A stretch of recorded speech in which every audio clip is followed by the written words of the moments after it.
Hey everybody, welcome back to Ready Steady Play. Today I'm going to be running you through the rules and setup for Gloom of Kilforth, which is a fantasy quest game for 1 to 4 players from Tristan Hall and his production company, All or Nothing Productions.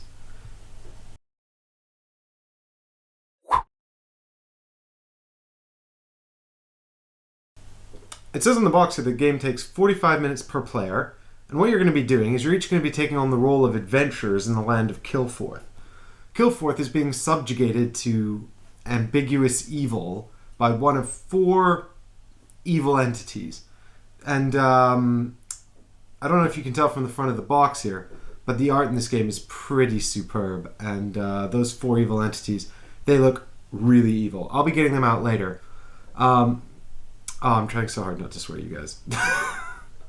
So, in Gloom of Kilforth, we're going to be laying out the land of Kilforth, which is, the game is entirely based on cards. There are some dice, there are some tokens used for tracking things, but there's no board. So it's entirely a sort of a dice-based adventure game, a card-based adventure game. And what you're going to be doing is you're going to be sort of using these cards to create a land and create your character. You're going to have decks of cards for everything. The whole thing is card-based, with some exceptions like this baggie of treasure. And what it tries to capture, I suppose, is it feels to me a bit like a cross between sort of an adventure game like Descent and an adventure game like Talisman. We're going to be crossing the land of Kilforth as this evil entity tries to submerge it into gloom. We're going to be completing our own personal adventure narratives. And when we've completed our own adventure narrative, we're going to be able to go and fight the enemy. Now, if we're playing with more players, there's going to be 1 enemy for each of us. And we can actually cooperate to get there, and then we can help each other kill the evil enemies. However, if they kill us, then we're wiped out from the game. So we really have to help each other out. In a competitive game, we're all going to be competing to kill the enemy first. Whoa, so many components. So this game is this is about a £50 game, and the reason I think it's so expensive is, aside from the fact that the game is premium art. I mean, the art all the way through is fantastic. It's all done by Tristan Hall, which in itself is kind of a remarkable feat. But what you're paying for is the quality of this art and the sheer volume of cards. You've just got decks of cards for everything. These are skill trees for your heroes. There's 1 for each. There's 4 different kinds of sort of skill trees, but I'll get into that a bit later when I talk about character creation. There are different sized decks here. These are your character stories. Now I think there's 4 in the core set, plus a whole bunch extra ones in the Kickstarter edition, which is what we've got here. I mean, just look at this. These are actually one of my favorite things in the game. Then we've got our classes. We've got our races as well. I'll go through that in just a moment because I'm about to talk about character creation. I'm just going to run you through all these decks of cards you've got in the game. Well, this is the land here. What? Yeah, these are all the different lands of Kilforth right here. We've got our 4 primevals. Those are the abilities. These are the primevals here. You've got their plot cards here as well. Just loads and loads of stuff. These are our treasure decks, because obviously, who wants to be an adventurer without rewards, right? So you've got your spells, because some of us are going to be arcane characters casting spells. You've got allies who you can pick up and they'll help you on your way as you go. You've got titles here. These are titles you get for performing epic feats, and you've got items here. Of course, you're going to need swords, magic rings, and all that kind of stuff to pull off feats of heroic daring do. What we've got here are, these are the night cards, because the game takes place in 2 phases. You've got a day phase where we run around the land killing things and accomplishing heroic deeds. Then you've got a night phase where bad things are going to happen. This is where the ancient sort of casts his evil gloom across the land and things get more difficult for us. Fuck that guy, right? Sorry for swearing. Then you've got these are encounter decks. These decks correspond to sort of different land types. I'll talk a bit more about that when we set up the map. But you've got 4. You've got the Badlands, you've got the Forest, You've got the mountain, and you've also got the plains here as well. And I actually really like these as well. I like these sort of the different land types and the different flavors. It really gives a nice feel to adventuring across this land. And then, you know, sometimes you may not get these exciting treasures and things like that from these heroic quests. Sometimes you just do someone a little favor. So you've got a big bag here, and this big bag here just contains even more sort of like little treasure tokens here. And I quite like these. They're very sort of old school. They remind me of a token from like Sorcerer's Cave or something like that. You know, one of these really old school adventure games. And you've got a whole bag of those, and you can find cool stuff in there, like donkeys and smoking pipes and gold. So we'll talk a bit more about that later. These are gold coins. These are health tokens. Yep, health tokens right there. These are action tokens. They're the same as health tokens, but black. These are called obstruction tokens, but they kind of just look like the clouds from Mario to me. Then you've got these four. These are not luck tokens, even though they kind of look like clovers. These are actually hidden tokens, and they're little trees to show that you're hidden. And then these are fate tokens, and they're little hourglasses. These are one-off sort of Hail Marys that you start with in the game, and once you've used them all up, they're all gone, so use them wisely. And these are enemy tokens. These are what happen when you turn someone into your enemy, and I will explain those a bit later on. Then we've got some plastic bases here for our character Standees. The character Standees are all here, and they match the classes you get in the game, so I will go through those when I get to character creation. In fact, speaking of character creation, why don't we look at that right now?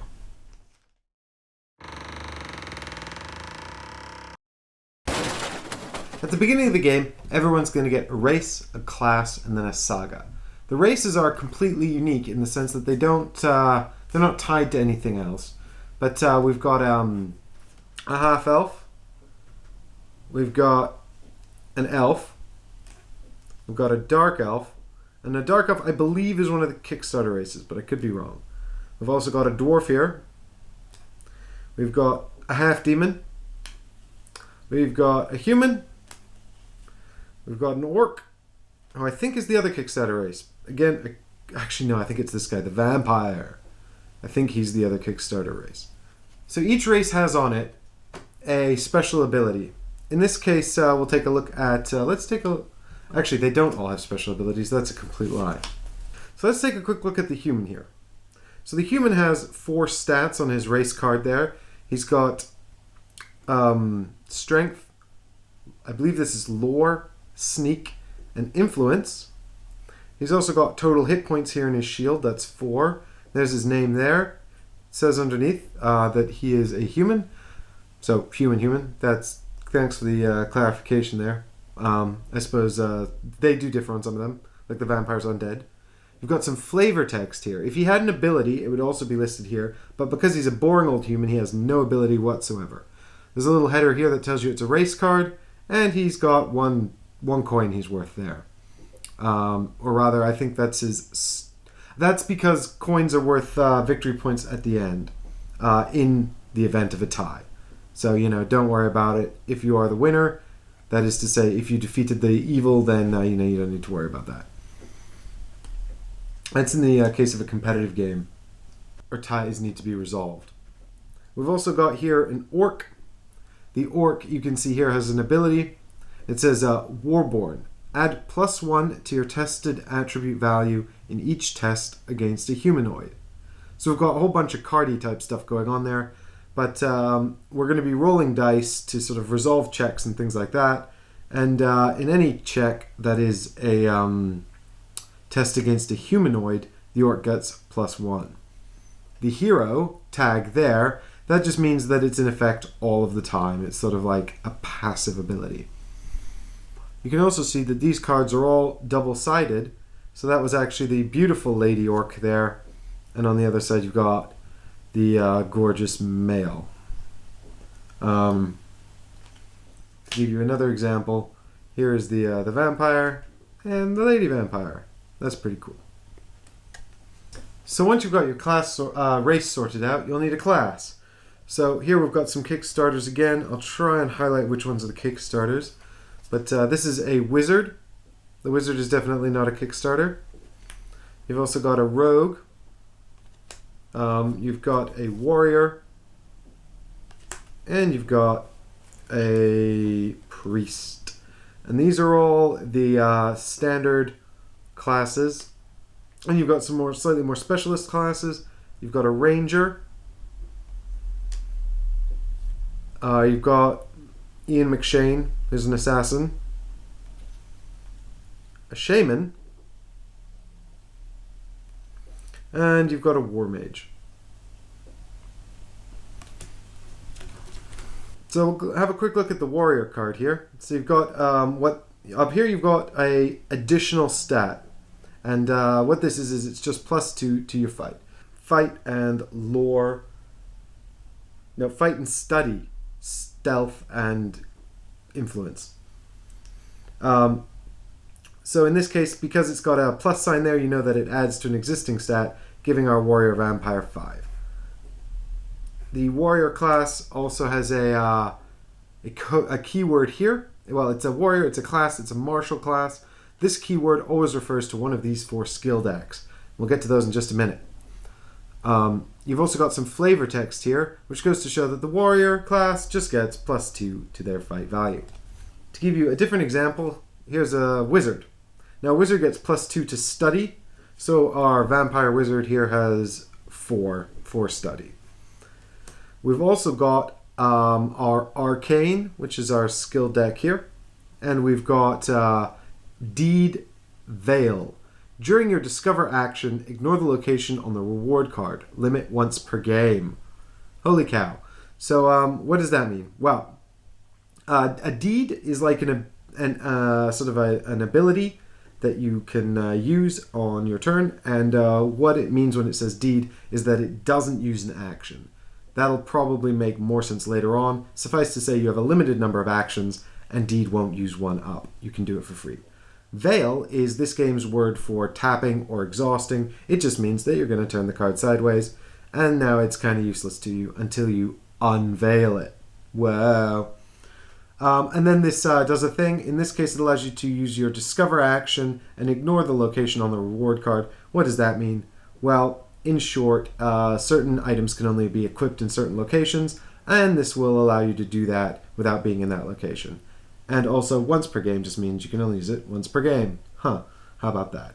It is worth noting that when any card with an attribute bonus on it like this is veiled, that is to say, exhausted on its side here, that means that you no longer get this attribute bonus. It's just gone. So, you have to wait until you unveil it. So maybe you want to wait till the end of your turn to use that. On the assassin card here, again we see that keyword hero. And that just means that this is a passive. It says here, backstab, add 1 to your fight and sneak when you have surprise. Well, what on earth does that mean? Well, I will explain it more in more detail when we get to the fight section of this rules. Suffice to say, surprise means that you've sort of caught your enemy flat-footed, and backstab just means that regardless of whether you're fighting your enemy or sneaking past them, whichever check you're performing, you get +1 to that. So that's cool. And there's this keyword shadow, our skill deck here. So how do we get those skills? How do we level up our heroes once we've got our race and our class? Well, I will explain, because these here that you see laid out before you are our sagas. And everybody gets a different saga. The rulebook will suggest a number of, or a sort of a key saga per class that you assign at the beginning of the game. For example, I think the Warriors is Take Fortress, and I do believe that the Assassins, or rather, sorry, not the Assassin, the Rogue, where is he? Our friend the Rogue here. Is it the Rogue? No, it is the Assassin. The Assassin is Assassinate Lord. Anyway, I think the Rogue's is Steel Artifact, actually. But anyway, you've got a whole bunch here. You can assign them randomly, just like you can assign the races and classes randomly, or the players can pick one, whatever they want to do, however you want to determine that. You can see how we did it in the playthrough tomorrow. And once you've got your saga, well, what is that? I will explain. So your saga is going to consist of 4 chapter cards. They are double-sided. So there's chapter 1, on the back, chapter 2, and then chapter 3, chapter 4, and this finale card. And what this is going to do is it's going to give you a little bit of flavor text We've got our flavor text here, which is going to start telling you a story. Then at the bottom, it's going to say, to complete, spend 5 gold and the regale action. So the regale action is an action you might take on your turn. Unlike a deed, it does use one of your valuable action tokens. And it will also, this action is used very rarely, as it's only used to complete these chapters, and you'll have to spend 5 gold as well. Additionally, you'll have to sacrifice or possess cards with these 3 keywords on them. Note that this keyword spell is only for 1 and 2 player games. In games with 3 or more players, you don't need to satisfy this requirement. So it's just Forest in Place. And how do we satisfy those requirements? We'll explain that a bit more as the game goes on, but you're going to have a hand of cards with sort of rewards from battle and things like that in it that you will have collected throughout the course of the game. You can discard cards from your hand with these keywords on them in order to satisfy the requirements. However, if you've also equipped pieces of loot or allies or titles with these keywords, you can also choose to discard those, which will actually earn you some money as well, or you can merely present them, which means that you show that you have them, you've satisfied that requirement, you can keep the item and move on to the next chapter of your saga, which again will tell you a bit more of your story. It'll give you some more keywords to satisfy, and it will again cost you 5 gold and a regale action. You will have to complete all 4 chapters of your story in order to progress to the finale, which will give you a grand final challenge. The finale, which you know is the finale because it will say finale here, also gives you a location, so you'll have to move to a location on the board. In this case, it's the Lost Forest to complete this finale. You'll then need to pull a test against the attribute check here. If you've distributed these randomly, you may not know what this attribute is, which might give you a bit of trouble. But if you followed the guidelines, then you should have some sort of skill in this already. So it's up to you how you want to handle that. But I'll explain how we do these tests later, but we basically roll some dice and see if we can beat that number. If you beat that number, you can turn the card over. It will give you a reward, which is called your totem. The totem is worth an awful lot of points at the end of the game. So if you're playing in a competitive game, or if you're playing in a cooperative game, and you want to know who adventured the best, make sure that you achieve this, because those 12 points are huge. Finally, it will give you a sort of, it will tell you what it is. Well, it's a totem. It's probably going to give you a stat bonus, and it's going to give you maybe an ability or something like that. Sometimes it's a one-off bonus. Sometimes it's a passive. In this case, it says, when this enters play, draw 1 title and put it into play as an asset. Ignore the limit of 6 for this asset. So that just gives you an extra title card, and you can draw it and you get it immediately. So again, there is 8 of these sagas, and you have to progress through your entire saga before you can then go and be considered an almighty hero and fight the ancient evil in order to win the game. Every time you complete a chapter, you get 1 more health on your health bar. So if we go back to our vampire here, she's got 4 health. Everybody's got 4 health. But when you get when you go up a chapter, when you complete a chapter in your saga, that will go up to 5. So why is health good? Well, health is great because it helps you live, but health also determines the number of actions you'll have throughout the game. I'll explain a bit more about that when I talk about the turns, but more health means you can do more stuff on your turn, so that's fantastic as well. You'll also get 1 card from this deck of cards. Well, from one of these 4 decks of cards here. We have these 4 skill decks here. So these decks are largely focused around different sort of play types or styles. You've got the Martial here. You've got Shadow, which is like sort of your rogue and assassin type.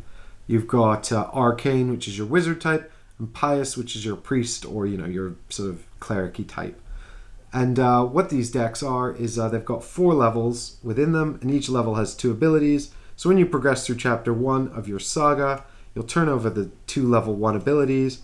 You can read what they do here. We've got Hunter, which is a deed, and it says Veil at a mountain location to heal 1 HP. Well, that's pretty cool. Remember, Veil is just our tap ability there, so that you tap that for 1 health. That's pretty strong.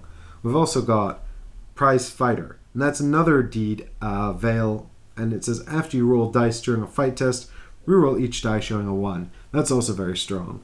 That's very cool too. So you've got these 2 martial abilities, and you can choose from one, and then the other one is discarded forever. Except if you've got two martial characters. If you and your buddy have both drawn martial classes, maybe you did it randomly, maybe you both had a martial class that you liked, you're going to have to share this deck, which means that whoever didn't get the first choice just has to take what's left over. I would add that if you've got three martial characters, which is crazy, why would you do that? But if you've got three martial characters, the third person to level up their level 1 Saga doesn't get a skill. Screw that guy. He was too slow. The level 4 ones are pretty cool, and they're pretty strong too.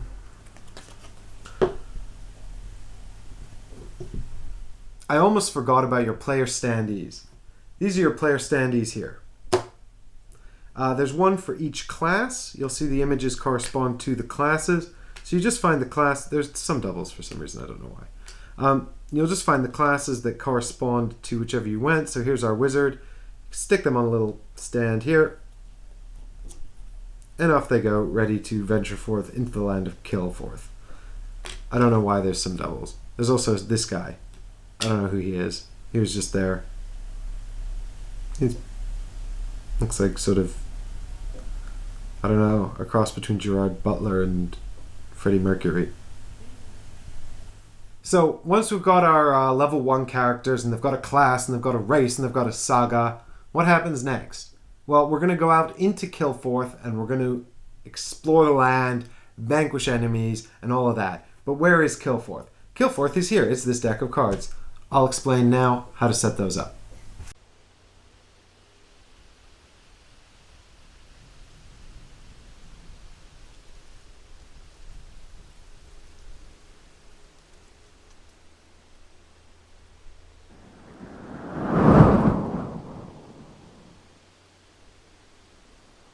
Kilforth is an ancient and magical land full of mystical and wonderful places to visit. This is the Tourism Board of Kilforth's Guide to Kilforth. The first place you'll start out when you visit Kilforth is, of course, Sprawl City. Sprawl City is the last bastion of hope against all evil. But don't let that put you off visiting, because here in Sprawl City you can take market actions.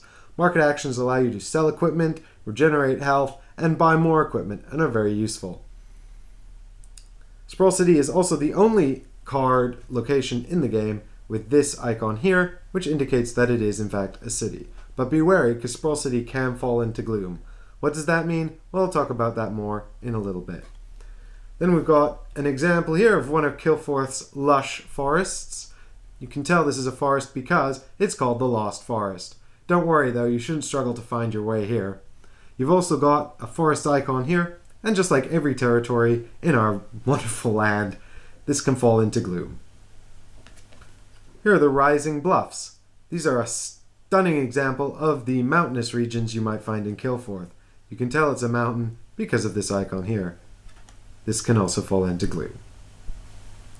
Here you've got an example of one of Kilforth's more outlandish lands. This is a Badlands area called the Darkmire. But don't let you put that off. Here you can find some of Kilforth's unique wildlife and fauna. You'll notice here that this has actually got a special ability on the bottom that the others didn't have. This special ability says heroes may perform one move action here to move directly to Old Wood. That's right, this is a shortcut card, and it allows you to cut straight into the Old Wood. It also has a Badlands symbol here to indicate that this is Badlands. And just like every other land in Kilforth, it can fall into gloom. When you're creating Kilforth, you'll first take Sprawl City and put it in the middle of the table. Then you'll take every other land and just distribute them randomly in a 5x5 grid all around Sprawl City. This is done randomly, but, you know, just do your best. 5 along and 5 up. There we have it. We use all of the cards in every game, no matter how many players or what size. There we go. We have now successfully created the land of Kilforth. You'll notice some of my cards are upside down. Well, shit. We've got Old Wood here, which has a shortcut to the Darkmire, as I explained earlier. The Darkmire is over here, so that's pretty cool. Sometimes these wind up right next to each other. We've got the Lava Canyon here, which has a shortcut to the Barrowmoor over here. So again, that's a pretty cool little shortcut there. When we Standee, where's my character? My wizard. Here's my wizard.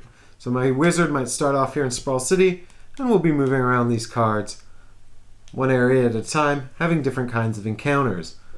And every time we move around, well, every time we finish our turn, a night phase will happen when one of these will fall into gloom. I'll explain that a bit more when I get to turn order and the night phase. Suffice to say that each of these decks has a land type, as I explained, and these land types refer to these decks here. We've got Badlands, Forest, we've got Plains, and we've got Mountains. When you go into a territory with nothing in it at all, you will have an encounter by default, which means you'll look at the symbol there, you'll find the corresponding deck. Funnily enough, the Grand Plains are Plains. And I'm going to have an encounter here with a trader who is a stranger. And I'll explain strangers and encounters in more detail when I get to turn order and actions. But suffice to say, the stranger is not yet my enemy. And that means that when I draw her, I'll just put her down in the land, and she will remain there until I choose to encounter her as the wizard, or until someone else moves in and encounters her. If I move out and I move back in, I will not draw an encounter card because there's already one there. So that's sort of the setup of the board. We've got our cards here, but before we get on to turn order and the actions of us moving around the land and encountering things, we've got to figure out, who are we fighting? Where's this ancient evil? That's where these cards come in. You can see here we've got one deck called Ancient Abilities, we've got a deck called Ancient, and we've got a deck called Plot. So the first thing we'll do is we'll decide which Ancient we're going to fight. The Ancients can be chosen randomly, or you can choose one you want if you've played before. It's up to you really. We've got the Abbess of Penance, we've got the Deacon of Betrayal, we've got the Marquis of Pain, and the Prince of Ruin. They all sound pretty bad. Now you'll note they all have pretty stupendous fight values and hit point numbers as well, and I'll talk about fighting them and how to defeat them when I get onto combat a bit later on. Suffice to say that if you do defeat one, they're worth a lot of victory points at the end, but more importantly, if you defeat one in a competitive game, you are the winner! And if you defeat them all in a cooperative game, there'll be one per player, then you all won, I guess. Although technically whoever has more gold pieces is the biggest winner, but, you know, you all won together, so rejoice in that. Each of these ancient evils will have they'll each have a location associated with them here, and that's where you go to encounter them when you want to fight them. You can do a deed called Assault, which is, as you remember correctly, a free action. We've also got these ability cards here, which will give you a list of their unique abilities based on which one you've got, and those are associated with them. And then finally, we've got these plot cards. These plot decks are, again, associated with each of the evils, and these plots will come out over the course of the game. Each evil has a terrain type associated with it, and when that terrain type falls into Ruin, for the Prince of Ruin, it's the Forest. When that terrain type falls into Gloom, place one random plot card from the Prince of Ruin into play on that, on that tile, and that's going to be turned over. You can read the flavor text there. It will give you a task you must do to complete it. In this case, you just have to go there. Everyone loses an action point. And then you get this just means that you get a loot from that loot baggie. This loot baggie here. You get a loot from this loot baggie here. And then it says here at the bottom, Ancient Ability. This means if you go to fight the Ancient without resolving this plot card, they get an extra ability, which is Sacrifice one title. So that's pretty bad if you go in there and you want to take care of that evil and you've got a bunch of these plot cards, making your life more difficult. So we've got our Prince of Ruin here because he's just the top of my deck. I guess I'm playing on my own, or I'm playing with maybe I'm playing. Yeah, I'm just playing by myself here. I've got one ancient evil. I've got my deck of plot cards. These will be shuffled face down. We've got one. We should have one for each forest location, because the Prince of Ruin is all about them forests. I've got my ancient abilities. That's just face up there as well.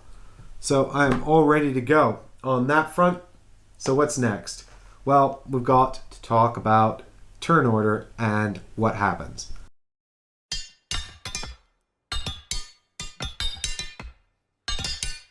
So I'm here with my vampire wizard, because, I mean, who doesn't want to be a vampire wizard? So I've got my Ancient Evil set up, I got Kilforth set up, I've got my character, my vampire wizard here. Do I come into the world completely naked? No, I don't. I also gain some items, so let's talk quickly about those item decks.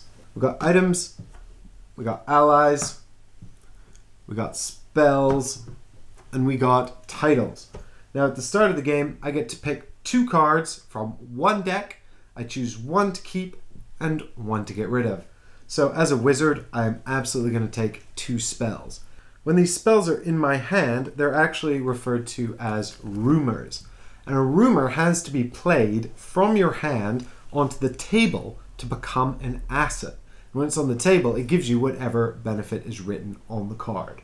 In order to play it from your hand to the table as an asset, you just need to take the discovery action when you're in the appropriate location. For example, here is a spell called Lightning.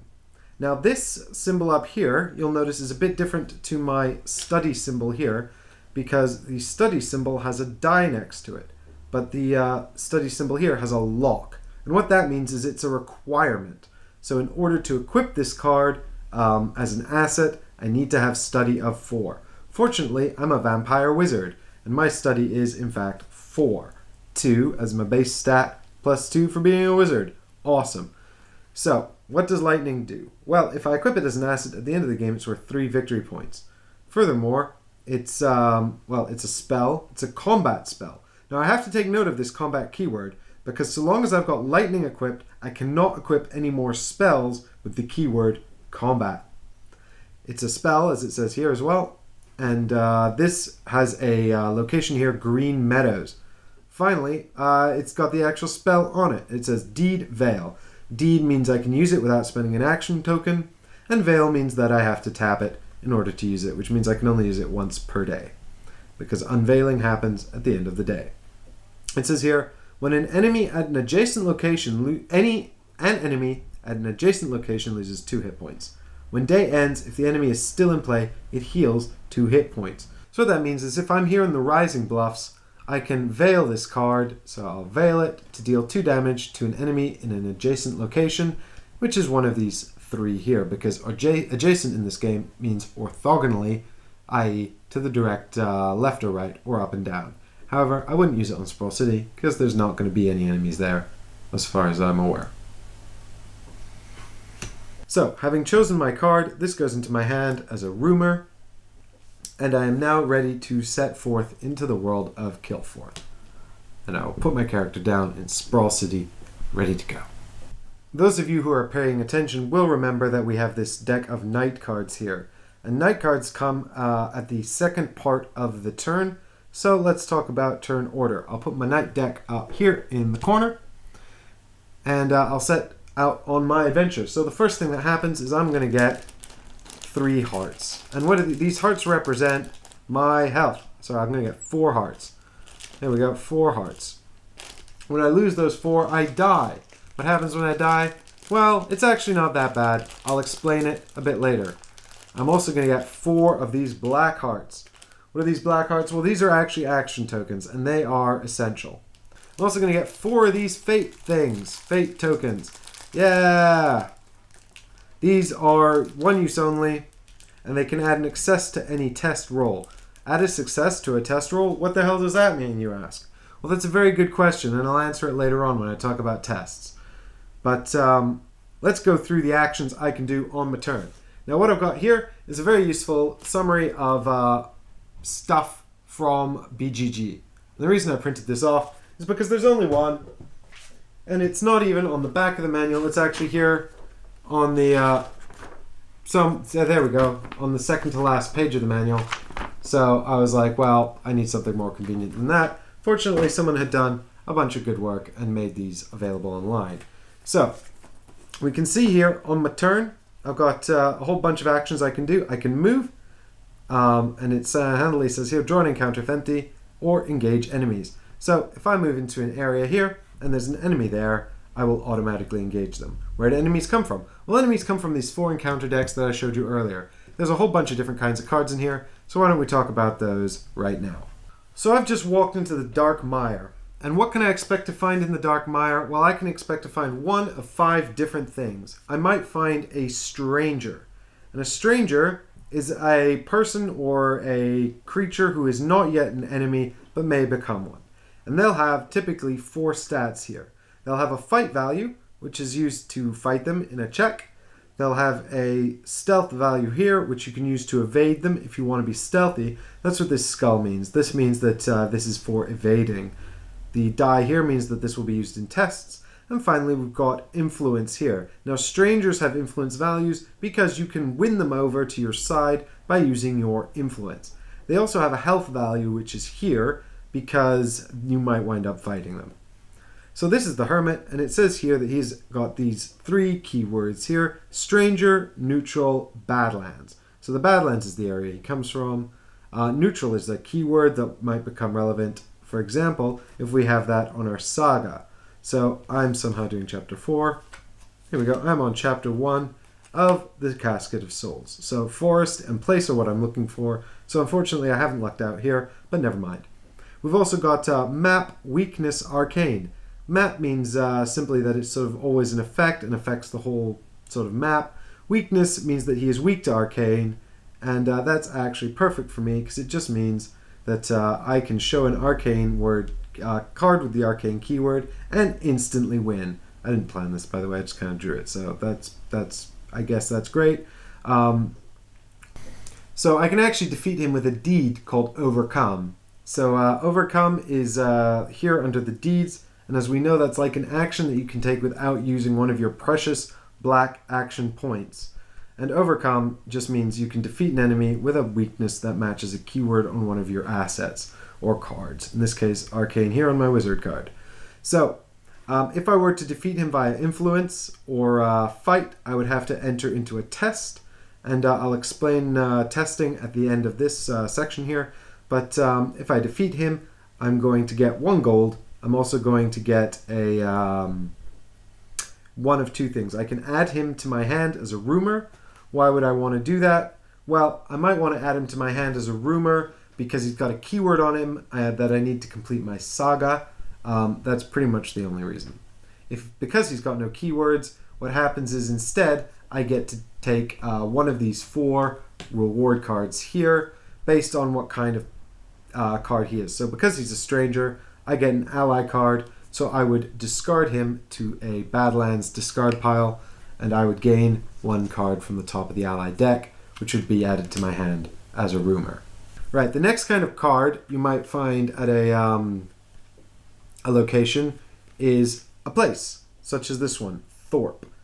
Now, Thorpe has 3 stats here. You'll note that they're all vacant of symbols. We've got 5 study, 3 stealth, and 3 influence. We've also got 3 keywords here: place, abode, Badlands. We've got also this to note here to note that it's a place. It says map, trophy, heal 1 hit point, perform a free market action. Finally, we've got the Badlands key symbol here, and we've got 2 gold and a title. So what does this mean? Well, Thorpe is a place that we can go, and we're going to have to perform tests against it to try and get inside it. I will explain testing later, but in this case I could test any one of these 3 stats. Using my 3 stats, I would likely pick influence in this case because my influence is very high and influence is lowest on the card. My study, because I'm a wizard, is actually equal to my influence, but because it's 5 here, I would definitely go for the 3 instead. It makes no odds. If I succeed, I get 2 gold and I get a title card. Or, instead of taking the title card, I can have 2 gold and add Thorpe to my hand as a rumor. In this case, I can see that it's a place, and I need a place to complete my Saga, so I'll probably take the Thorpe card and add it to my hand as a rumor. The next card you might encounter in a location is a quest. So here we've got Trade Route. That has 3 study and 3 influence on it. These are completed in basically exactly the same way as you might complete a test on a location. For all intents and purposes, it is the exact same process, which I will talk about after I've explained these cards. So this is Quest, Seek, Badlands. Now, it says here, map trophy, perform a free market action. And that just means that at the end, when I gain it, trophy is a word that means when you gain this card, you get to do whatever it says here. So in this case, perform a free market action. Or rather, not gain the card, but defeat the card. Because I might not take it. In the end, I might take a spell instead. This is the spell icon here. Now, I know that I need a spell because I'm playing on my own, and the keyword spell here under the 1 to 2 player section.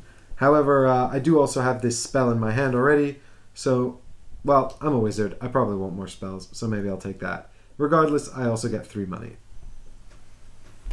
So with these 3 cards I've just mentioned, Stranger, Place, and Quest, if you've moved into the location, all of these cards will be placed under your character and left at the location until you take a Confront action, which you can see here.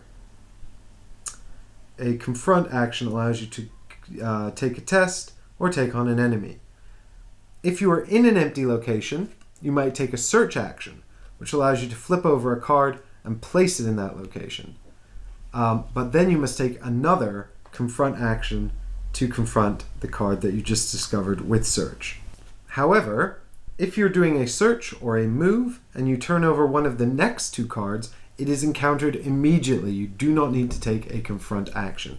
And that is, of course, the first type, an event. This particular event says Captured on it. Well, that's the title. And it's an event there, and it says Revealed, which is how we know it happens immediately. The weakest hero performs a Sneak 3 test. Pass, gain 1 ally. So what does weakest hero mean? Well, the weakest hero actually means the hero with the lowest stat in one category. So in this case, it's me because I'm all by myself. If I had a friend, it'd probably still be me because 1 is really low. But you never know. It could be someone else. That is to say, this will affect whoever has the weakest stat. It may not necessarily be the player that triggered it. That player will then need to take a Sneak 3 test, which is also indicated by this card here. And if they pass, they gain an ally.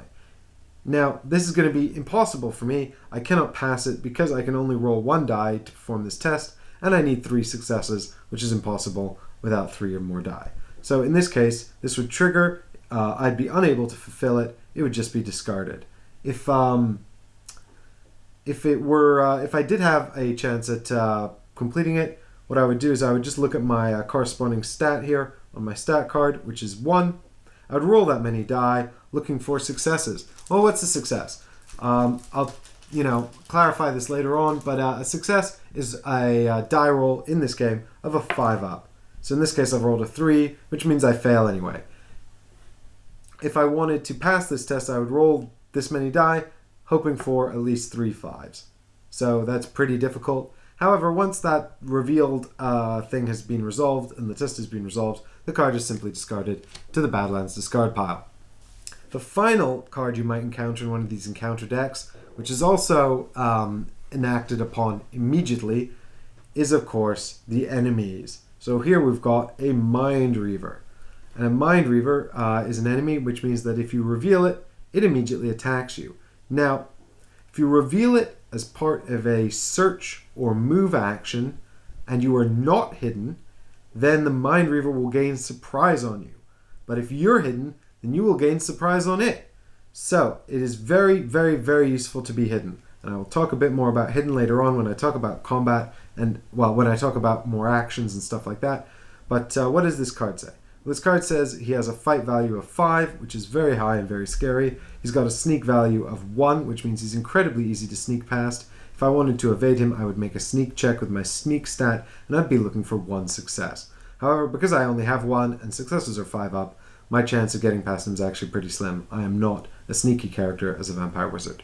He's also got 4 hit points, and it says Enemy Demon Badlands. These are his keywords here. This is what I'm looking for. Maybe if I'm looking for someone to defeat or something like that. It also says Map Trap. So when I encounter him, I must discard 1 spell. Well, that's really bad for me because I've got this spell here in my hand as a rumor, so I'll just discard that. And the map just means, as we've discussed before, it affects sort of the whole map, but it means it remains in place. So even if he goes and sits in the Darkmire here after I leave, maybe I evade him, or I retreat back to Sprawl City, something like that. Anyone who goes in there to encounter him must first sacrifice a spell if they've got one. I guess that is his desire as a Mind Reaver to take away all your magic spells. So, if you manage to defeat him in a combat check, you're going to get 2 gold, and either you can add this card to your hand, or you can have an item from the item deck. I don't need him, so if I do manage to defeat him, I will discard him to the Badlands discard pile, and I'll take an item. Hopefully it's a good one. That's pretty cool, I guess. He looks pretty happy with that thing, so maybe I will be too. Right, so what are these tests and checks I keep talking about? Well, we've still got a whole bunch of actions to cover, so let's get through those really quickly so we can get on to tests and checks. So we've got move, we've covered that. That's moving between locations. If the location is empty, draw an encounter.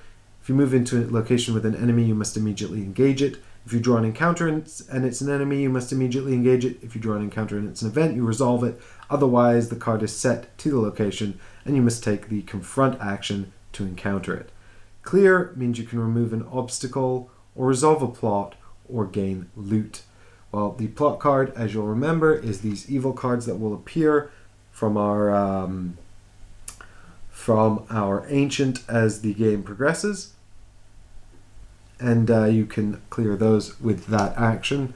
You can also remove an obstacle. You might have obstacles put onto cards by knight cards, for example, or other events, and obstacles are just these little white tokens that sit on a card and prevent you from doing any action there until you have cleared those obstacles.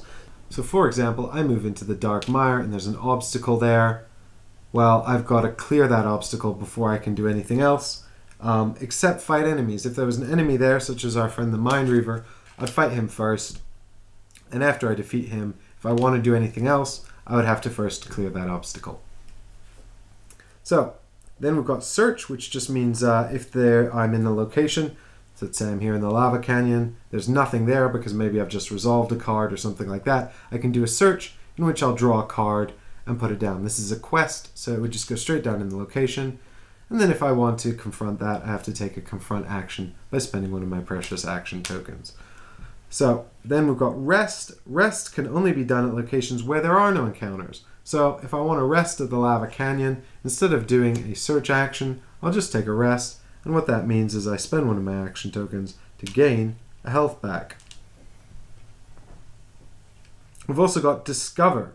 Now Discover is the action that allows us to turn cards from our hands into cards on the table as assets. For example, this lightning here that we talked about earlier, that needs to be discovered at the Green Meadows.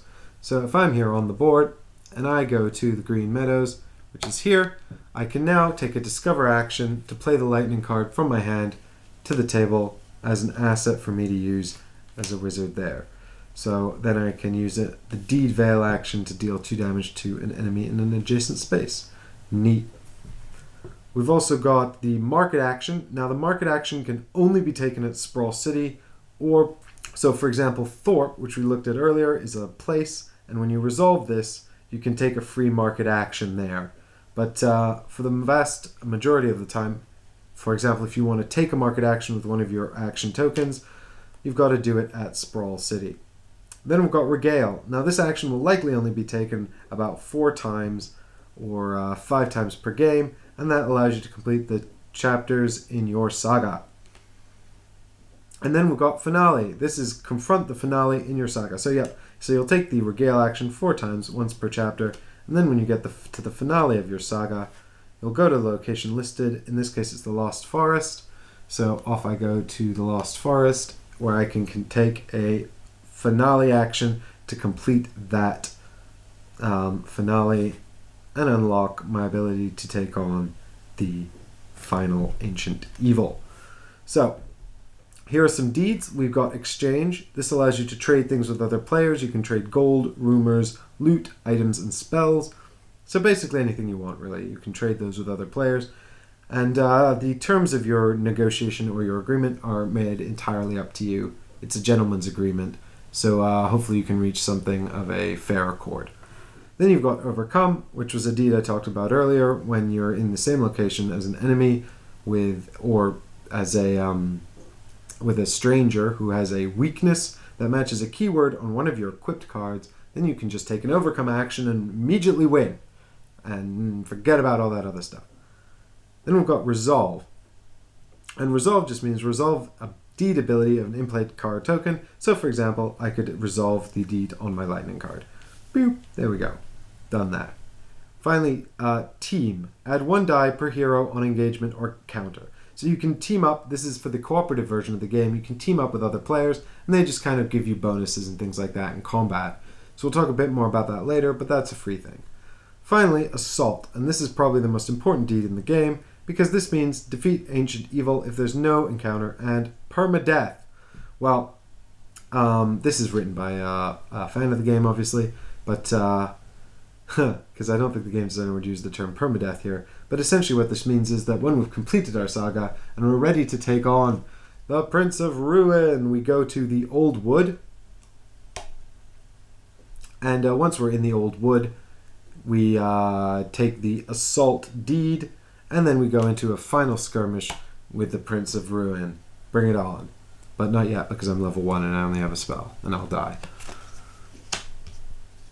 Well, actually, at this point, I guess I'd be level 5, because I can't do that until I complete my saga. So, I've expended my 4 actions. It's the end of the day phase of the game. What happens next? Well, now we go into the night phase. So the first thing that happens when night falls is we look for gloom. In this case, we've got no locations with gloom on them. However, if a location was already gloom, for example, the Hidden Woods here had fallen into gloom, and I was there at the beginning of the night phase, at this step, I would lose 1 hit point. That would just be gone. No, that's not true. I can get it back, but it's a big deal, and I'll explain that why in just a minute as we go through this phase. So now that we've resolved gloom, we draw a card from the top of the night deck. In this case, it is the Clannish Rally, and this is a quest. But this could be a place, it could be an enemy, it could be an event. It could also be something unique called a weather card, which we'll look at in a minute. But this is a quest, and it's resolved in the same way as any other quest. It says here, place this quest on the Blessed Grove. You'll also see that it says here, Blessed Grove falls into gloom. So the Blessed Grove will fall into gloom. There it is, conveniently right in front of the camera here. We'll place the Clannish Rally in the Blessed Grove, and that can go, and you can go and resolve that just like any other quest if you want.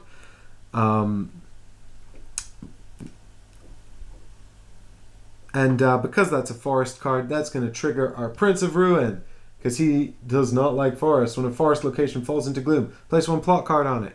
Holy shit. So we'll reveal a plot card here. We've got, in this case, we've got Veil of Ruin, place Respite.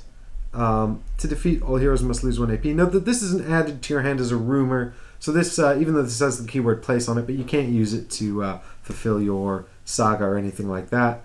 So this just goes down here. And at the end of the game, when we go to fight the Ancient, if we haven't resolved this, before we get in to fight the Ancient, we'll all have to sacrifice 1 title. So we do want to go resolve that. So we would go there, and we would take that clear action that I spoke about earlier. We could also take the Confront action to take on the quest there.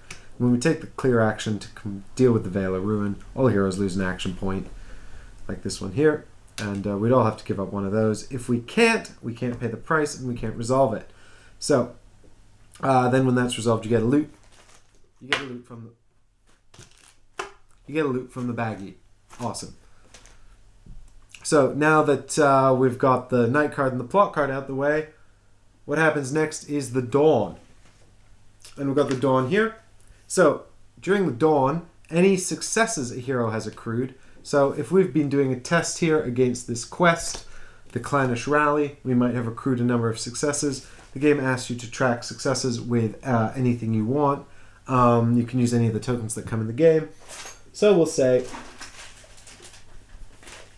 I'd be tracking the test successes with these gold coins. So, I can't have 4 because I would have done it. So if I have 2 successes on there, during the dawn phase, first off, I'll take away those successes. They're lost for good. Another action you might take is the hide action here.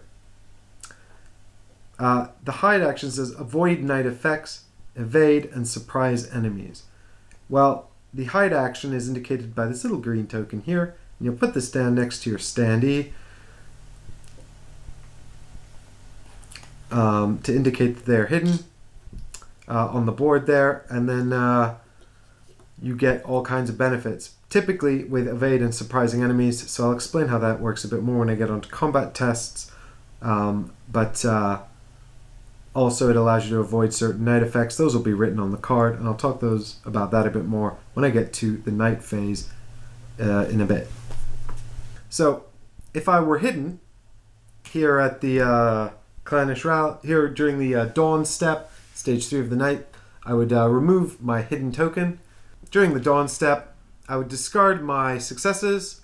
So if I've got any successes which can be tracked with any of the tokens in the game, here I'm tracking them with the gold tokens, I would get rid of those. I would discard my successes. If I hadn't managed to complete the quest during the day, then all my successes are lost. So that's useless to me. If I were hidden, I would lose my hidden token, so I'm going to have to hide again as well. Any defeated heroes, that is heroes who were killed during the day, respawn in Sprawl City. When we respawn, we regain 2 life. We would have 0, so we'll gain 2 life back. There we go. We will also have to discard one of our assets. That sucks. If we can't discard an asset, we have to discard a rumor. So we would respawn if we were dead. Anything that was veiled, such as your card there or this card here, these would become unveiled. So we'd stand those back up, ready to go again tomorrow or the next day phase. And finally, the first hero token would pass to the first hero that passed. Well, what does that mean? Well, when we're going through our board of actions, in this one-player game, it would always be me, obviously. But if I was playing with someone else, well, I spoke about spending these action tokens to do those actions. Confront, search, move, whatever. The first hero who decides to stop taking actions will become will make camp. It's called making camp. And the first hero to make camp will now become the first hero for the new day. And we're ready to go again. So, we're ready to go again. Well, what about our actions? Well, when after the dawn phase, it's what happens is called breaking camp. And when you break camp, you gain action tokens equal to the number of hit points that you have. Not your total hit points, but the number of hit points you currently have. So this is why as you level up through your saga and gain more maximum hit points, you get to do more things. I also promised to show you a weather card. Here's an example of a weather card. This is Eerie Stillness. All is quiet. Here's another example of a weather card. Pouring Rain. When breaking camp ends, each hero with 2 or more action points loses 1 action point. Well, that sucks, because if you've got 2 hit points and you just got 2 action points for your turn, you're going to lose 1. That means you only get 1 action on your turn. 1 action! That's not enough to do anything. Weather cards that come out actually stay in play until another weather card comes into play to replace it. So you must always keep an eye out for those. Well, that is unless they have some other kind of time limit on them. I think there's one weather card that says this is only in play for 3 turns or something like that. But typically, weather cards stay in play until another weather card comes along to replace it. So, we've talked through all of that. We've talked through actions. We talked about, how to move around the board and when things pop out. But, Mike, how do we resolve quests and locations and monsters and all of that? Well, it's very, very simple, and I'll talk about it right now. Resolving a quest or a place is actually relatively straightforward and can be done in a number of ways depending on what symbols appear on the cards. If you go into a place if you go into a location, such as, for example, the Darkmire, and you draw a place such as Thorpe in the Darkmire, then you can choose to take the Confront action to confront Thorpe. And when you confront Thorpe, what you do is you pick one of the 3 stats printed on the card to test against. and then you work out your stats. So in this case, I'm going to pick influence. I've got four influence here, and the test stat on Thorpe is 3. What does that mean? Well, it's really bloody simple. I just take 4 dice equal to my stat, and I roll them, and I'm looking for 5s and 6s. So in this case, I've got none, 0 successes. So that was a complete failure, and I've essentially wasted an action. So what do? Well, I can wait there and check again, or I can go off and do something different. If I decide to go again, I can take another confront action. So I've got my action points here. I've moved into the Darkmire. That's 1 action point. I've just confronted Thorpe. That's another action point spent. So now I'm going to spend 1 more action point to confront Thorpe again. So I've just rolled these dice. I've got no successes. Let's say I had 2 successes. A success is a 5 up, as I let slip earlier. So now that I've got 2 successes, I can take any 2 tokens, doesn't really matter, and put them down on Thorpe to mark that. Note that when I chose my first confront action and I chose to challenge the influence on Thorpe, that means that I must continue to use influence. I can't change up which stat I want to test against later. I don't know why you would, but you're locked into the influence once you've chosen it. So now I only need 1 more success to complete Thorpe. As we learned during the day and night cycle sort of rules discussion earlier, rules explanation earlier, you will lose these successes at dawn. So you need to complete this entire thing during this day if you want to keep your successes. The next day, you can try again, but you'll have to start all over, although you can repick which stat you want to test again if you like. So I'm going to go for 1 more confront action here to try and beat Thorpe. There we go, 2 successes. I need 3. It's completed. What happens? Well, as discussed earlier, the trophy takes place. It says here, heal 1 hit point. So I'll get to heal a hit point. I guess I'm dead because I have none, but I would heal a hit point, obviously not over my max of 4. And then I perform a free market action if I want. I probably do because there's really no reason not to do that. I also get 2 gold. I get a title card, or I get to add this rumor to my hand. One of these 2. So that's pretty neat. And that's the same for quests as well. Quests, here I've got the trade route. Again, I will just confront the trade route. I'll pick a stat. I'll just use influence again because my influence is pretty good. And, well, actually, why not pick study? In this case, it really doesn't matter. If I had veiled my wizard, my study would go down to 2, in which case I would definitely want to pick influence. And then I'll just check again. 1 success. Put down a token. Well, I mean, I couldn't do this day because I've run out of action tokens. But if, if it was a new day and I had more action tokens, this is resolved exactly the same way as the location. So I'll just keep doing tests. There we go. I've completed it. And then again, I get the trophy here. Again, it's perform a free market action. Seems like a popular one today. But anyway, then we've got the reward, 3 gold plus a spell. Brilliant. Or I can add this, if I don't take the spell, I can add this rumor to my hand instead.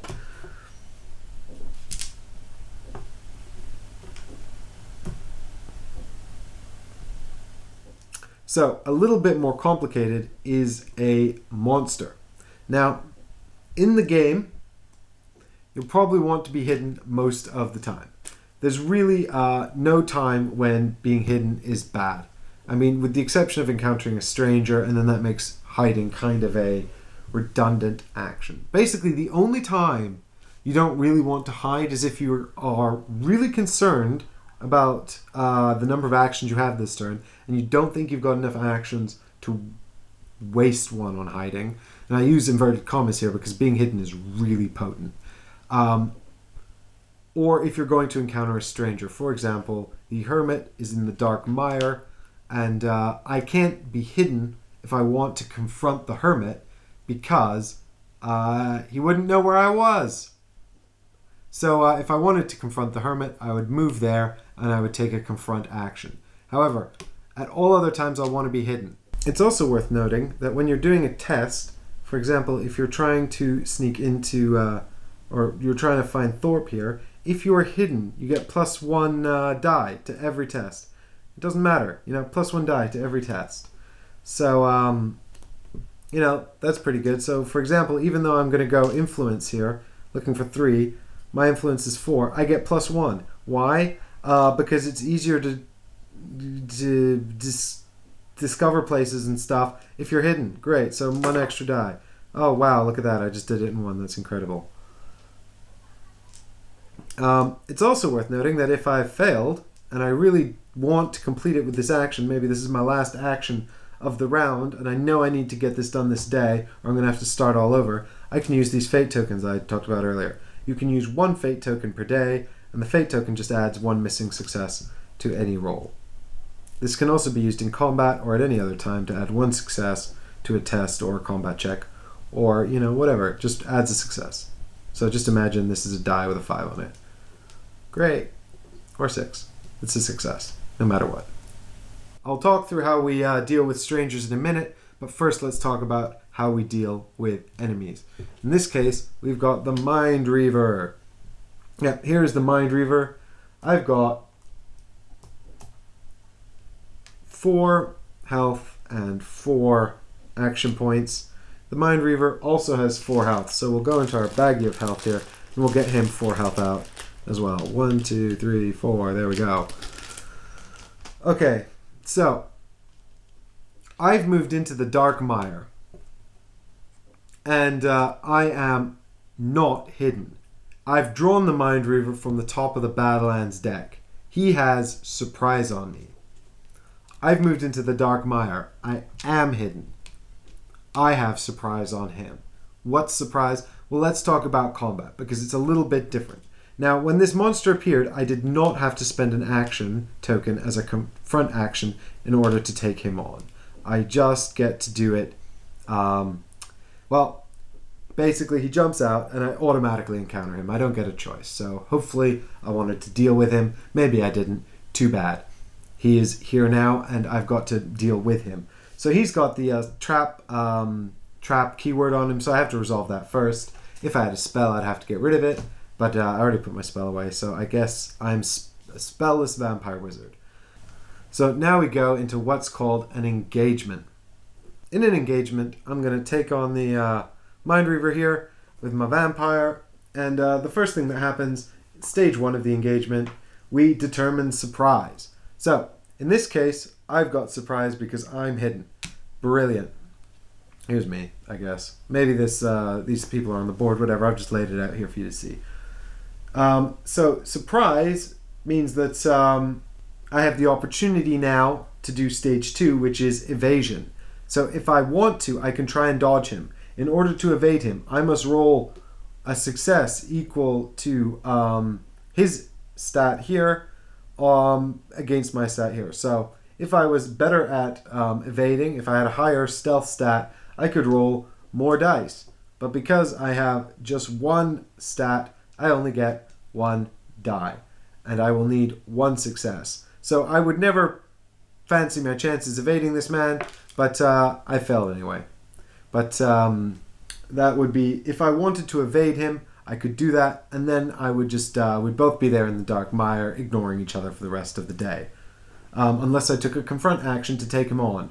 It's worth noting that actually if my sneak value is higher than his test value here, I would automatically succeed that evasion check if I wanted. So I could just bypass him automatically if I didn't want to deal with him. Now we move on to stage 3 of the engagement after we've resolved surprise and evasion opportunities. We go into battle, and this is the step that's just going to keep going over and over again until this is resolved, because we're just going to fight to the death or until I retreat like a big wuss. So we each roll dice equal to our fight stat. I've got 3. I'm looking for successes here. I've got 1. For each success I roll, I take away 1 hit point from the monster. Now, because I've got surprise here, I can roll 1 extra die in addition to the 3 I already rolled. So there we go, that's pretty good. My surprise has gained me 1 extra heart. Now, I lose my hidden status because the first round of combat is over. I've no longer got surprise. I'm no longer hidden. That goes away.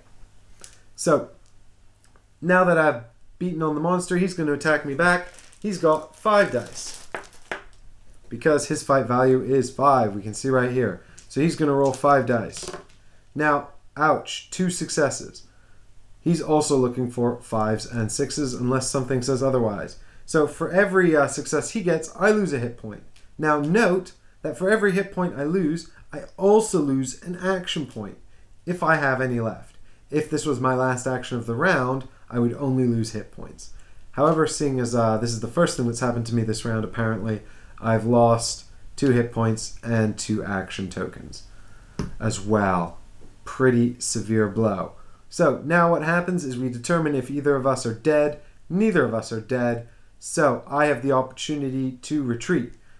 If I choose to retreat, I will be moved from whichever location we're in directly back to the last location I was in. If that location has somehow become occupied by an enemy, or there's an enemy I left behind because I evaded it, then I will move to the nearest location possible that's enemy free. So that could be somewhere I haven't been before. It doesn't matter. If I do escape, my turn ends immediately and I make camp. If I stay, we continue to fight. And we'll just start over. So in this case, I'll get 3 more dice. I don't get my bonus for surprise this round. No successes, that's pretty bad. The monster will hit me again. So in this case, he's got 1 success there. So I'll lose another heart and action point. Shit. And this will continue. We're both still alive. I can choose to flee. Maybe I do, maybe I don't. If I defeat him, I will get 2 gold. I will have the option to add him to my hand as a rumor, or I can take an item card instead. If he defeats me, I will lose my final heart, my final action point. And I lost all my hit points. So I've been defeated, which means that I'm going to have to go back to Sprawl City. I'm going to have to immediately end my turn and make camp. I'm also going to lose any gold I have, so if I've accrued any gold over the course of the game, that goes back to the gold stock. I will also have to discard either an asset or a rumor. I can choose an asset, rumor from my hand, or if I've got an asset on the table, for example, this summoner, who I had to go and find in Spire Tor. Maybe she's my friend. Well, she's gone. Too bad. Maybe I want to keep this rumor because I need it for one of my keywords. In this case I don't, but maybe I did. The monster, he will go back to the Darkmire and he will wait for some other unsuspecting adventurer. He'll gain his hit points back, and I will sit and wait for dawn when I can regenerate 2 hit points and re-enter the game. So the last card to explain is the Stranger. The Stranger sort of represents like an enemy who may or may not yet be an enemy. When you encounter a stranger, when a stranger comes out of the encounter deck, you just put him down in the location where you discovered him. Let's say he came out of the Endless Brackens there.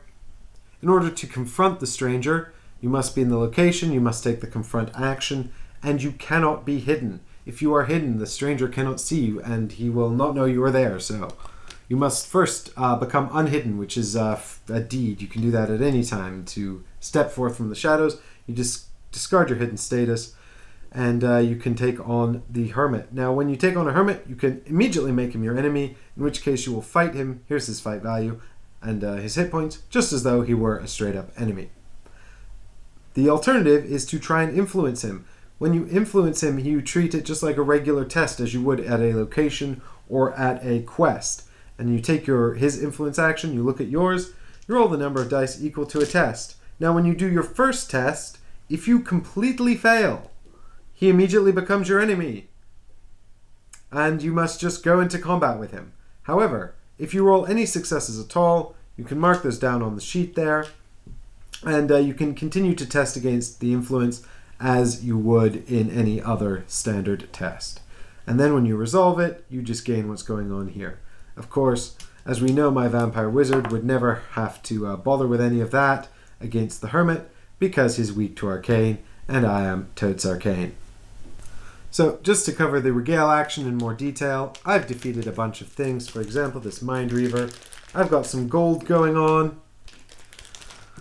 I've got 5 gold going on in point of fact. I've also got some keywords going on here. I've got this Thieves Guild from the Forest. I've got this lightning card. That's an asset that I've realized on the table there. And finally, I've got this secret pool, which is also from the forest. Now, I decide I want to take a regale action. So I'm going to go ahead and read chapter 1 of my saga. I'm going to spend 5 gold. That's gone forever. And I'm going to flip over this then I'm going to reveal the keywords. So here we go. I'm going to discard these 2 rumors. We can see here that the secret pool has the keyword place. It also has the keyword forest, but it's only 1 for 1, not 2 for 1. So I get rid of the secret pool to sacrifice place. I get rid of the Thieves Guild to satisfy forest.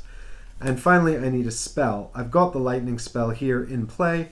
Now, when I activate lightning as my asset, I can either keep it and just satisfy the spell by saying, here's my spell keyword, and I'm going to keep that, or I can sell it for maximum gold, which is 3. And then I get to progress to chapter 2 of my saga. And when that happens, my maximum hit points go up by 1. Maybe you represent that by putting a heart down, or maybe you just remember that your hit points are equal to this, plus the number of chapters you were over 1. However you want to do that is up to you. And I also gain one of my arcane skills. Where are they? They're here in this deck. Here we go. I'll gain one of these 2 arcane abilities there. And then I'm good to go. So the market action is an action that you can take when you're in Sprawl City. When you take the market action, you can do 3 sort of little events in any order that you want. The first thing that you can do is spend any number of gold that you've accrued over the course of the game to heal hit points. So you can spend 2 gold to heal 2 hit points if that's what you want. It's entirely up to you how you want to do that. So the second thing you can do is you can purchase, and you draw 3 cards from any one of the 4 reward decks that's spell, title, ally, or item. You draw 3. In this case, I'm drawing 3 items here. So this represents the marketplace. Now I can buy any one of these 3 for the gold printed in the bottom right. So let's say I decide to buy the Necklace of Wealth here.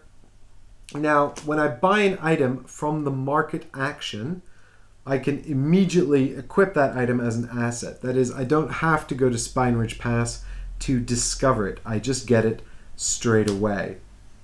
And that goes into play. The final action I might take at the market is sell. And when I sell, I can either discard a rumor from my hand, which might be a quest like this, or it might be an item I've discovered fighting a monster like this. Whatever I want, I can discard a rumor from my hand if I want. I can also discard an asset in play, maybe the necklace. That would be silly because I just bought it, but if I came in with either the lightning spell or the necklace here, I can discard 1 from my hand, 1 from the table, and I'll get a total number of gold rounded down. So if I sold the flight draft, and the lightning, I would get 2 gold. If I sold the trade route and the lightning, I would also get 2 gold because half of 3 is 1, half of lightning is 1 as well because it's rounded down. So that's the market action there. A good way to regenerate hit points if you need them, unless you have no gold. So we've been through how you adventure through Kilforth. We've covered fighting monsters. We've covered actions you might take. We've discovered moving around the map. You've completed your saga. Now you're ready to fight the Prince of Ruin, or your ancient, whoever that might be. So how does that happen?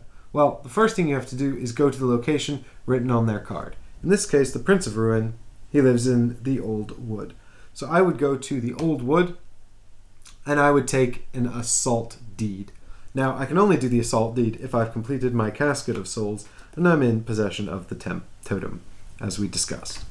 Now, when I go into the fight, the assault with the Prince of Ruin, any of his plot cards that have not been resolved will come into effect. For example, here, we would have lose 1 HP, that would be me.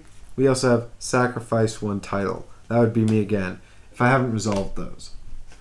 When you check his ability card to see if anything else happens, it says Sacrifice 1 title. Great, so I have to sacrifice a title anyway. It also says Prince of Ruin gains 1 maximum HP, 1 maximum and current HP for each place in play. So I would look at the map of Kilforth here. I'd look for any places. For example, Thorpe sitting here unresolved on the Darkmire. Well, then he would go up to 11 HP for this fight. It also says, when battle round starts, each hero sacrifices 1 asset. Well, damn it, I just gave up my title, now I have to sacrifice another asset. Well, that could be this spell or this item. An asset, if you remember correctly, is just a reward card that is in play on the table. It also says here, HP damage stays on the Prince of Ruin after battle. Well, that's good. If I die fighting him, my friends can come and help me. Oh wait, I'm playing by myself. I don't have any friends, so maybe I should invite some over to play tomorrow. We've got our Prince of Ruin set up here. So, as I mentioned, Thorpe is on the table there, so he's going to get 11 hit points. We'd stack those up like any other fight.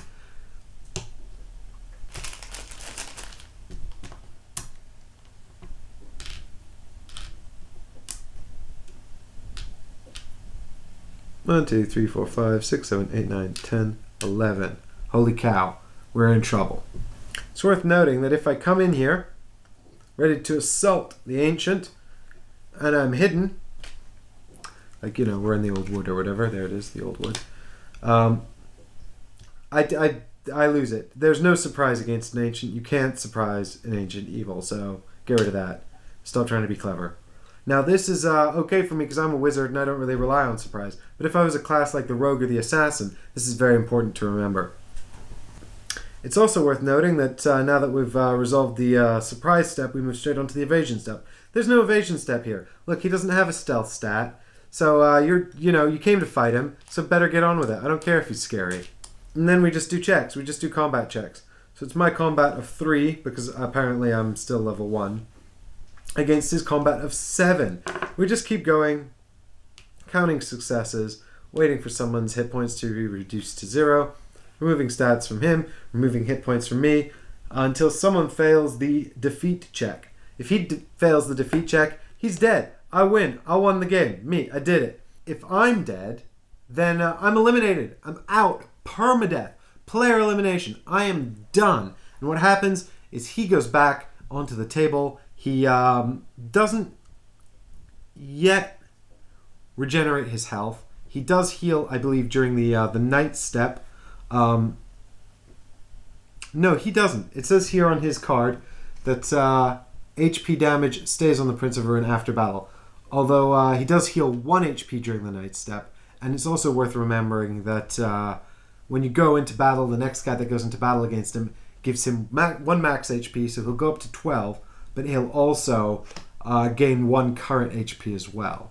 So if I've taken 4 off of him, he's going to get 1 back from Thorpe being on the board. So this would only be relevant in games where my friends come to fight him after I've been destroyed. Or maybe I have control of more than 1 hero.